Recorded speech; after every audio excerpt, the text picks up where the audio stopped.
Wise is it then that as the passing goes through that where will he eventually be buried, as confirmed in the Muslim of Imam Ahmad? By the side of the Prophet sallallahu alaihi wasallam in Medina and Munawwara. And the scholar said, why is that?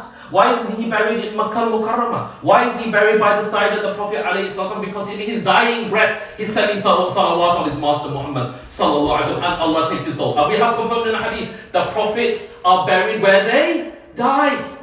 Isn't it? The shock of this ummah was when the Rasul ﷺ passed away. They were incomplete, and we understand. And we only have a flavour of what that shock must have been. But they questioned and wondered, where should we bury the Messenger of God ﷺ, until Abu Bakr radiallahu anhu reminded them of the hadith. Prophets are buried where they die. And he died in the lap of his wife Aisha radiallahu anha. What a fakhr for her. And she boasts, She says the final thing the Prophet ﷺ tasted was my saliva, because I softened his miswak before he took it in his blessed mouth. So just think, these are all connections we want to make. The Prophet ﷺ will now set off on Al-Qaswa, that firm, steady camel, leaving from Dhul Hulayfa, adopting the ihram, praying the sunnahs. We won't go into the fiqh of Hajj, because we'll never finish by half one, impossible. The Prophet ﷺ then arrives outside of Makkah al-Mukarramah on the 4th of Dhul Hijjah. So it took some 10 days of journeying.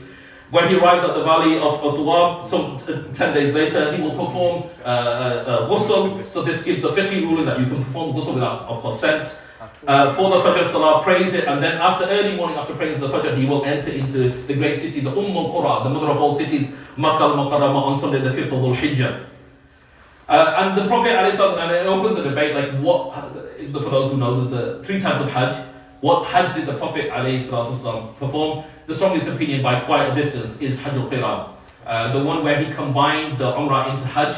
But then he said, if I knew what I know now, look at this is Rahmah, by the way, you have to understand this is mercy to his Ummah ﷺ. He said, if he knew what I know now, I would have done Hajj Tamattu', which is what the vast majority of the Ummah will do, where they will go perform Umrah in Makkah, and then they will come out of their ihram after the sa'i and cutting their hair, and then on the 8th of Dhul Hijjah go back into ihram. He recommended, well, by the way, for those who have done Hajj Qiran, Hajj Tamattu', and Hajj Ifrad is only for those who reside in Makkah, it's the easier version of Hajj, and that is the one the Prophet ﷺ is out of mercy recommending to the Ummah. I think some points to mention, just out of, if you don't mind, just a show of hands, who's done Umrah? Who's been to Makkah al-Mukarramah? Alhamdulillah, like over half, mashallah. So what I'm trying to do is try and string into this some of the interesting wisdom points that I think is nice to know. I'm kind of one of those people that like to know why. See, Allah said in the Quran that the Prophet was taught al-Kitab wal-Hikmah. He was taught the book, which is the Quran, categorically, and the Hikmah. And al-Hikmah is the Sunnah. The Sunnah of the Prophet is teeming with wisdoms. So I'm sorry, I'm one of those people that always like to ask why. So I'm going to give you a classic. Okay. For those of you who've done Umrah, you know from a fiqh perspective, when you enter into Masjid al-Haram and head to perform your tawaf, that the sunnah for the men, and men only, is to do what's called ittiba'. You expose your right arm, so your upper arm, your right arm is exposed, the bicep and the upper shoulder, the right arm is exposed, through all the 7 ashwat, or through all 7 circuits. And the Prophet ﷺ is confirmed in the sunnah, he would do ramal, he would march in the first 3 circuits of the 7. So guess what? I wanted to know why, isn't it? That sounds, what does that sound like? Doesn't that sound like really male bravado? Like, what's that? You're showing you're bearing your right arm and marching around the house of Allah? And that is exactly what it is. Because the Makkans said, and it was a rumor which spread in Makkah, these Muslims, when they used to live in Makkah, they were strong, big men like us. And when they went to Yathrib, went to Medina Manawwara, they became ill and weak and diseased. There's some truth and some falsehood there. There's some truth in the fact it's true. There was a wabah, there was a pandemic, if we're going to use modern terms, a disease in Yathrib at the time, and many of the Sahaba indeed did actually become ill. And the Prophet ﷺ, and I'm not making this up, it's in a hadith, the Prophet ﷺ made direct dua to Allah subhanahu wa ta'ala to remove that wabah that plague or illness from Yathrib and move it to Juhfa, and which is actually one of the miqat points for the people of Shah. We have narrations. Can you imagine this? I'm not making this up, by the way. Can you imagine we have narrations? I'll try and get through it without getting emotional. That wabah came to the Prophet ﷺ and said, Ya Rasulullah, I miss you. I want to. The wabah, microbes, plague, is complaining, saying to the Rasul, he misses being with the Rasul ﷺ in Medina Munawwar. The Prophet ﷺ said, you can return, but you have to change form, and it did. And this is narrated in our tradition. Before somebody said, oh, nice story, but where did it come from? From our tradition, that's where it came from. So you see now the Rasul ﷺ, and it says in the hadith that like, why did he do this? To show his power and strength, and the strength of the Muslims. Imagine now, some 124,000 assemble, and to imagine the scene that he's performing his tawaf. What I find, and again I'm just going to take leadings, the most detailed account of the Hajj al-Wada'a, the farewell sermon of the Prophet is narrated by Jabir ibn Abdullah radiallahu anhu. But again, I would urge you to go search it. It's the hadith of Jabir radiallahu anhu. It's in Sahih Muslim. And what's so sweet is, and again, we really don't have time to do this justice, but the isnad is sweet. You know, when we talked about the Shafa'ah of the Rasul, we talked about how sweet that was last week. Well, this is a very sweet one as well. But this is on the authority of Ja'far ibn Muhammad, who was from Ahlul Bayt. He's one of the great grandsons of the Prophet, and he says from his father, who said, we went to Jabir ibn Abdullah, and he began inquiring about the people, because at that age, Jabir became very old and he had become blind. So he's asking, who's come? Who are you? Who's come into the gathering? Again, checking emotions. He said till he came to my turn. One of the great grandsons of the Prophet is now in front of Jabir, who is now an old blind man. Look at what he says. He says, Ja'far ibn Muhammad says, I am Muhammad ibn Ali ibn Hussein. And how does that carry on? Ibn Ali ibn Abi Talib, isn't it? He's the great grandson of the Prophet. Look what does Jabir do? A blind old man Sahabi. What is it? And again, I love the fact it's in our tradition. It is there forever. It's written, Sahih Hadith. He placed his hand upon my head and opened my upper button and then the lower one, and then he placed his palm on my chest. Look at that for love between a companion, radiallahu in his old age, one of the last companions to pass away, and the Ahlul Bayt. And no doubt he was doing a dua for him, but at the same time he's doing tabarruk. That's categorically true. That he's seeking blessings from the household of the Prophet alayhi salatu wasalam. And then he says to him, look, he says, tell me about the Hajj of the Prophet sallallahu alaihi wasallam. And I have to say this, and then again another emotional point. All of these are emotional points. You know, the Sahaba radiallahu anhu at the time, they openly said, and you find it in Hadith, you can Google it and go check it. They openly said it's Hijjatul Wada'a. They said it's the farewell Hajj of the Prophet sallallahu alaihi wasallam. And they openly said that the Rasul sallallahu alaihi wasallam was Wadda'a nas. He was saying farewell to the people. But guess what's the missing link in this? They didn't actually realize what they were saying. Abdullah bin Umar radiallahu anhuma, he openly said that. He said, we refer to this as the farewell pilgrimage of the Prophet sallallahu alaihi wasallam. And they said, we didn't realize that this was the end. That it was really, he was saying goodbye. And you find that in the hadith when he's doing his khutbah in Arafah, the day of Hajj. He openly says, I don't know if I will see you after this year. Openly he's telling them it's coming to an end. He knows there's so many isharas before this. Many of you will be aware that Jibreel would go over the Quran with the Prophet once in Ramadan. In that year, he went through it twice.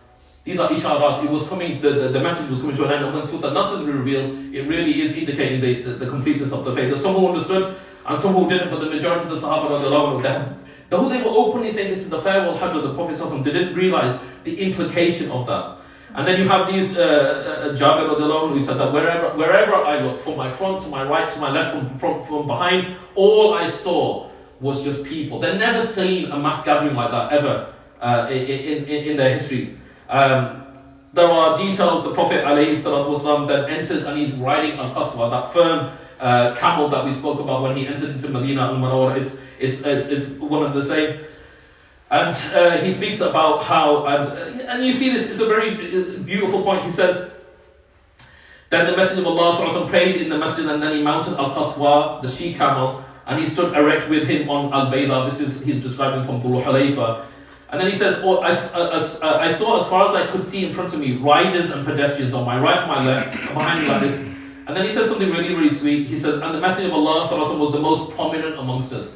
Like he's just beaming with the fact we have the Messenger of God sallallahu alaihi wasallam in our midst. And then he says, and it's something we just don't have a flavor of. He says, and this is the one upon the Quran who is descended. They saw that, they witnessed that. When you think about even that story of Ayman, the witness of the Prophet who's crying, and Abu Bakr and Umar go to visit her after the passing of the Prophet, and said, look, he's in the best place, he's in the highest of levels. She said, this is not why I'm crying. I'm crying because the wahy has stopped. Revelation has stopped. That's why I'm crying. And they started to cry. So now you feel this flavor coming straight out of the hadith. This is Jabir speaking many years. And he mentioned by word for word the talbiyah of the Prophet which was Labbaik Allahumma Labbaik, Labbaik la sharika lak, innal hamda wa ni'mata laka wal mulk la sharika lak. And I have to say something about this. It cannot be spoken of with no comment. This talbiyah is deeply spiritual. when Allah subhanahu wa ta'ala instructed Ibrahim to call the first adhan in Makkah al-Mukarramah for Hajj, we find in tafsir of Ibn Kathir that the great Ibrahim Khalilullah alayhi salam, he said, but there's not many people here. Like, I'll call it, ironically the tribe of Jurhum are there though. That's why it's confirmed the first people to perform Hajj were the people of Yemen, the origin of Makkah. The hadith said, or the tafsir of the ayah, it says that Allah said to him, your job is to call and we will bring. Like we say, وَمَا عَلَيْنَا إِلَّا الْبَلَاغُ الْمُبِينُ. Our job is to make the call and Allah will bring. So Ibrahim made the call. We find in tafsir that Allah flattened the mountains on planet Earth so that his voice could be carried across Earth. Not so penetrating was the voice. You won't believe this. It's in our tradition. The voice of Ibrahim was so penetrating, it entered into the wombs of our sisters. And babies heard his adhan. It goes beyond that. We rip through this world and the next world. Into his voice Allah carried his voice into the alam al-arwah. Now this is going to answer a question you maybe had in your mind. Why am I not going on Umrah? Or when will I go on Hajj? When will I go Umrah? The answer is prehistoric. That voice of Ibrahim carried into the alam al-arwah, the world of the spirits. Those that Allah gave tawfiq to hear his adhan, and then were given the tawfiq to say, Labbaik Allahumma Labbaik. That's the origin of talbiyah. Honestly, wallahi, this is the truth. That everything has a reason behind it, and everything has a wisdom behind it. That talbiyah itself was a call that even in the other world, the alam al-arwah, the world of the souls, those that Allah gave tawfiq to say Labbaik to, this determined how many times they came on Hajj, how many times they would come for Umrah. So as for the Rasul himself, he exemplifies and shows he did 4 Umrahs, all in Dhul Qa'dah, and 1 Hajj, the Hajj al-Wida that we're speaking of. Again, I'm just going to take a spattering of meanings. You all have heard of the maqam of Ibrahim alayhi salam. The sunnah is to perform your tawaf. The sunnah is to pray at the maqam of Ibrahim alayhi salam. But again, there's a sweet conversation between Umar radiallahu anhu and the Rasul sallallahu alayhi wa sallam. He said, is this not the standing place of the great Ibrahim alayhi salam? But he stood there, and there were, at that time, this is interesting, at that time, they said the toes and the outer footprint was clearly visible. It was actually due to tabarruk it went. Honestly, if you really want to know the truth, the fine detail of the footprints of Ibrahim alayhi salam, we lost some of that because people kept touching it for barakah. But it's still there and it's still preserved, and it was initially by the wall of the Kaaba. And Umar radiallahu anhu said, I wish that we could pray, we could take this as a place of prayer. And Allah sent down revelation after what Umar radiallahu anhu said, وَاتَّخِذُوا مِن مَقَامِ إِبْرَاهِيمَ مُصَلَّى, and take from the standing place of Ibrahim alayhi salam a place of worship. What I find also interesting is when the Prophet alayhi salam was around 6 years old, sitting on the lap of Abdul Muttalib, his grandfather, in the shade of the Kaaba, that a tribe comes past, I think Banu Muttalib, who was experts not in reading hands, but reading feet. It's a science that they had. And they said, Hadihi katilka. They said, these are like those. And he said, what are you talking about? He said, these are feet of this young child that you sat on your lap, are identical to the footprints of Ibrahim alayhi salam. And is it not? And is it not? How many times did we hear the Rasul himself sallallahu said, and the one who was ashbah, the one who resembled me the most out of everybody was Ibrahim alayhi salam. And so it's not a coincidence. You know, we know, as is recorded in the Sunnah, exactly how the Rasul sallallahu went around. And again, some sweetness here. Again, those of you who performed the tawaf, you know, Abdullah ibn Umar radiallahu anhuma, he said, I never saw that the Prophet alayhi salam touched any of the corners of the Kaaba except for the two Yemeni corners. He didn't touch any of the other corners except the two Yemeni corners. Again, just to quickly orientate it, if this is the al-Hajar al-Aswad, the black stone, and then you have the Rukn al-Iraqi, the Iraqi corner, and the Ashami corner to the north, and then the Yemeni corner towards the south. The Prophet only touched the Yemeni corner, he touched, and he kissed, as we know, al-Hajar al-Aswad, the black stone. But again, like many of you probably going, why is that, isn't it? Why? Because this is the original foundations of the Kaaba, pointing towards Yemen. This is indication that Rasul himself, sallallahu is Yemeni. He said, Khairul Rijal Ahlul Yemen, the best of men are the men of Yemen. Al-Iman Yemanin, faith is Yemeni, wa ana Yemanin, and I am Yemeni. So it's not a coincidence again. And this is actually the same place, if you understand this, the same place that the Prophet would stand with the Kaaba in front of him and pray towards Al-Aqsa to the north. You see what he did? He combined the two Qiblas. Where is he standing though? At the Yemeni side of the Kaaba. And again, these are all indications. Then the Prophet would, he drank plentiful from the well of Zamzam. We can't go into the story. I think most of you know that. But one thing I feel I have to mention, as another one of those, why do you do that? You've probably heard of it, but then I'm just going to add a bit more detail to it. And I also want you to consider something. Can you imagine the scene that the Prophet ﷺ, he's now standing at Mount Safa. He heads to Mount Safa. Mount Safa was in the open call of the Messenger ﷺ. When he stood up in Makkah Mukarramah calling the Arab tribes, the Quraysh and the rest, to Islam. And he was damned by his own uncle. And now, years later, what a glorious scene. 124,000 companions radiallahu anhu, now at his beck and call. You've been silent between Mount Safa and Mount Marwa, that there's, well, the modern day authorities have put green lights, where the understanding is you do what's called harwala. You are to jog and run during that point, but not the women. And that's, I always find that the irony in it. It's beautiful, it's our adab al-haya for our women, our sisters, that they don't have to run. They will walk normally, no problem. The men will run. But then it opens a question. I think most of you are aware why we run, right? We run because our mother Hajj alayhi salam, when seeking water for her son, Ismail alayhi salam, which Ismail is from the Hebrew, it is Ismail, it means Sami Allahu, Allah heard the boy. Right? So the boy is crying, isn't it? Ismail alayhi salam, he's younger than 2 years old, desperately thirsty. The question is, why doesn't she run from Safa all the way down to Marwa? It's sweet, it's for parents to understand this and mothers really get it. The reason was, at that point in that, you can't tell now, because you just see a flat corridor and you can't tell what it will, so I'm explaining this to you. At that point, she was in the bottom of Wadi, she was in the base of the valley and she couldn't see Ismail and she ran. Parents get it, mothers 100% get it, she ran. And what's amazing is, we follow her sunnah.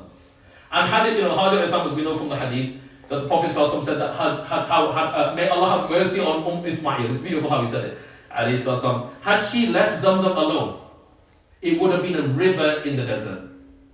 She gathered it together. And Zamzam in her language, she's originally from Egypt, has some meaning of cliff, stop, or to gather. She gathered the water together, it became the great well of Zamzam. The Prophet as you know, from there we'll go to Mina, and I'm going to really be super brief. But in fact, I'm gonna take this down, and I'm just gonna show something, and you will find this at the back as well. So please do take it. But I'm just very quickly give you a quick look at Hajj. Very quickly. This is of course al-Masjid al-Haram, and then you have Mina. Everything's very interesting. Every name, every location is sacred and incredibly interesting. The word Mina itself means liquid to flow or to be tested. It's very interesting because that is the site where we believe at Masjid al-Khayf that Ibrahim was willing to sacrifice Ismail at Mina. So the Prophet on the 8th of Dhul-Hijjah on Yawm al-Tarwiyah will head to Mina and will camp in Mina, and they will pray And then on the 9th of Dhul-Hijjah, or after praying Fajr, the Prophet ﷺ heads into Arafat. So he'll go past Muzdalifah, you see Muzdalifah here, and he will go past that, and he will camp there in Masjid, what is now modern day Masjid Namira. Like there was a tent which was made out of leather, which was erected for the Prophet ﷺ. He stood and he gave his khutbah there. But what's interesting, I'll talk about arrogance. The Quraysh, they made this stuff up, right?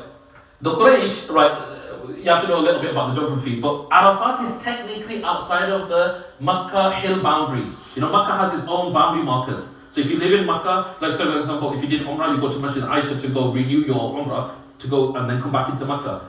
So Arafat is technically outside, you can't make this stuff up by the way, I'm telling you now. It's outside of the boundary markers of Makkah. Guess what the Meccans or the Quraysh used to do? They wouldn't go into Arafat. They would say, we are the custodians and the guardians of the Kaaba. We're not common folk. You go and we're staying here. Look, but what I find amazing, there's an irony in that arrogance. Allah didn't give them the tawfiq. They were mahroom. They were barred from receiving Allah's mercy in Arafat. Because we know, the Prophet ﷺ said, al-Hajju Arafat. Performing Hajj is Arafat. You have to stand in Arafat. And the Prophet ﷺ, when he did that, he gave the... And it's interesting, I'm not making this up, trust me on this one. Where Masjid Namira is, there's what's called Wadi Urana. It's the valley of Urana. And in the Masjid Namira, literally they show you, do not step onto this side, you're outside of Arafat. So when you pray there, if you get the chance on Hajj, you do not step across and outside of Arafat, you've got to stay in the boundary. But it's known in our tradition that somebody else stands there. I would guess. The devil. You wouldn't make this stuff up, isn't it? Shaitan will stand in Wadi Urana outside of, which is funny because maybe that's where the Quraysh used to stand as well, funny enough. Would stand in the valley of Urana outside of Arafat, crying and weeping. We know from the hadith that the Prophet ﷺ said that his worst ever day was the Battle of Badr. But his annual worst day is Yawm Arafah, the day of Arafah. He's standing there and seeing within sa'at moments, Allah is forgiving everybody on Arafat. And actually they said it's sinful for the Hujjaj to believe they weren't forgiven in Arafat. How about that for husn al-dhann billah? To have good opinion of your Lord subhanahu wa ta'ala. And he says, Ma arada ha'ula'i. Allah descends in the day, we know in the last day of the night, in a manner befitting to him on the day of Arafat. And he said, what do these disheveled pilgrims want? They're forgiven. Allahu Akbar. This is the Yawm Arafah. And then what I find beautiful, notice where Arafat is. It's the furthest away from Al-Masjid al-Haram at that point. Notice? And at that point you now do Izdalafa. You come back to Muzdalifah. What does that mean? It means you now start to approach the house of your Lord again with no sins. It's all the spirituality behind every single act. Do not think for a minute that this is just some random. Remember, the great Ibrahim a.s., when he's built the walls of the Kaaba with Ismail a.s., he says, Arina manasikana. Ya Allah, show us the rites of Hajj. Don't forget, in that same final dua, he asked for the coming of the Rasul himself. Sallallahu alayhi wa sallam. وَابْعَثْ فِيهِمْ رَسُولًا. Send that messenger in their midst, Muhammad sallallahu alayhi wa sallam. And then you go to Muzdalifah, and then Muzdalifah you will say the open air, right? Open air. Oh, this is all symbolism. This is a reminder of death. The ihram itself is a reminder of your kafir. Is it not? Those who will put on ihram, please tell me that is not true. You have to be super simple and you have to obey the rules. You can't do anything. You can't perfume, you cut your nails, trim your hair. None of that. Avoid argumentation. It is a massive reminder of death. And I know our ulama, our Sufi saints, they used to wear it in the imamah, isn't it? The kafan was actually on their head as they walked around. They literally carried it on their head, the kafan. So in ihram, it's complete equalization. The Rasul had 2 plain white cotton Yemeni cloths. And again, I have to keep mentioning Yemen. I find it always very interesting that Imam Ali at that time was commanded to go to Yemen and to bring 100, I'm going to end it here because there's a lot to talk about, to bring 100 camels from the blessed land of Yemen. What's interesting, on the day of Yom Nahar, the day of sacrifice, the temple of Hijjah, the narrations are sweet.